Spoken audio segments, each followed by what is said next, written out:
ಮಂಜುನಾಥ್ ಅಂತ ರಾಮನಗರದಿಂದ ಬರ್ತಾ ಇದ್ದೀನಿ. ನಮ್ದು ನವಚೇತನ ಚಾರಿಟಬಲ್ ಟ್ರಸ್ಟ್ ಫಾರ್ ಡಿಸರ್ವರ್ಸ್ ಅಂತ ಒಂದು ಸಂಸ್ಥೆ ನಡೆಸ್ತಾ ಇದೀವಿ. ನಮ್ದು ಪ್ರತಿ ವರ್ಷ ಏನು ಸರ್ಕಾರಿ ಶಾಲೆ ಮಕ್ಕಳಿಗೆ ಬರಹ ಪುಸ್ತಕಗಳನ್ನ ಕೊಡ್ತೀವಿ, ಆ ಕಾರ್ಯಕ್ರಮನ ಇಲ್ಲಿಂದ ಸ್ಟಾರ್ಟ್ ಮಾಡ್ತಾ ಇದ್ದೀನಿ. ಇವತ್ತು ಬರಹ ಪುಸ್ತಕಗಳ ಪೂಜೆ ಮಾಡಿಸಿ ಶಾಲೆ ಮಕ್ಕಳಿಗೆ ಕಳಿಸ್ಬೇಕು ಅನ್ನೋ ಉದ್ದೇಶದಿಂದ ಬಂದಿದ್ದೀನಿ.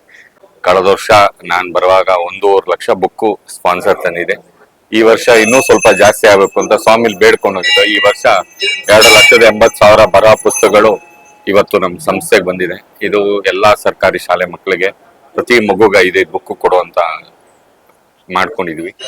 ಅದಾದ್ಮೇಲೆ ಪ್ರತಿ ಅಮಾವಾಸ್ಯೆ ಹುಣ್ಣಿಮೆ ನಾನು ಬರ್ತಾ ಇರ್ತೀನಿ. ಸ್ವಾಮಿ ದಯದಿಂದ ಕಾಲಲ್ಲಿ ಓಡಾಡ್ತಾ ಇರೋನು ಕಾರಲ್ಲಿ ಓಡಾಡೋ ಪರಿಸ್ಥಿತಿ. ಏನೆಲ್ಲ ಒಳ್ಳೇದಾಗಿದೆ ನಿಮ್ಗೆ ದೇವಸ್ಥಾನಕ್ಕೆ ಬಂದ ನಂತರ?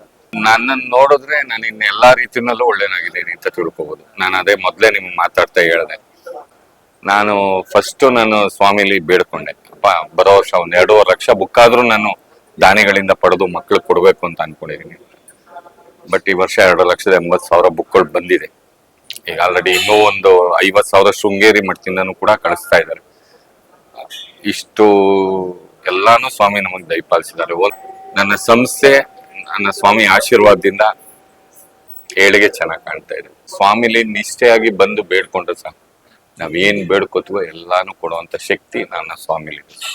ಅದನ್ನ ನಾವು ಯಾವ ರೀತಿ ಎಕ್ಸ್ಪ್ಲೈನ್ ಮಾಡ್ಬೇಕು ಅಂತ ನನಗೂ ಗೊತ್ತಿಲ್ಲ. ನಾನು ಅದೇ ಹೇಳ್ದೆ, ಫಸ್ಟ್ ಕಾಲಲ್ಲಿ ಬರ್ತಾ ಇದೆ, ಇವತ್ತು ಕಾರಲ್ಲಿ ಬರ್ತಾ ಇದೀನಿ.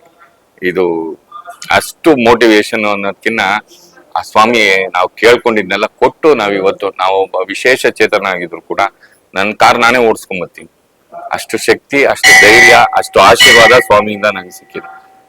ಈ ದೇವಸ್ಥಾನದ ವಿಶೇಷತೆ ಏನ್ ಹೇಳ್ಬೇಕು ಅಂದ್ರೆ, ನೀವೇನ್ ಅನ್ಕೊಂಡಿರ್ತೀರೋ ಶ್ರದ್ಧಾ ಭಕ್ತಿಯಿಂದ ಪ್ರಾರ್ಥನೆ ಮಾಡ್ಕೊಂಡ್ರೆ ಖಂಡಿತ ಸಿಗುತ್ತೆ, ಖಂಡಿತ ಸಿಗುತ್ತೆ.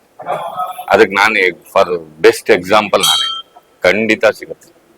ಅದಕ್ಕೆ ನಾನು ಫಸ್ಟೇ ಹೇಳ್ಬಿಟ್ಟೆ, ಕಾಲಲ್ಲಿ ಬರ್ತಾ ಇದ್ದವನು ಕಾರಲ್ಲಿ ಬರ್ತಾ ಇದ್ದೀನಿ. ಇದನ್ನ ಇನ್ನೂ ಆಳವಾಗಿ ಹೇಳ್ಬೇಕು ಅಂದ್ರೆ ನನಗಂತೂ ಗೊತ್ತಾಯ್ತಲ್ಲ, ಬಟ್ ಅಷ್ಟು ಸಾಧ್ಯ.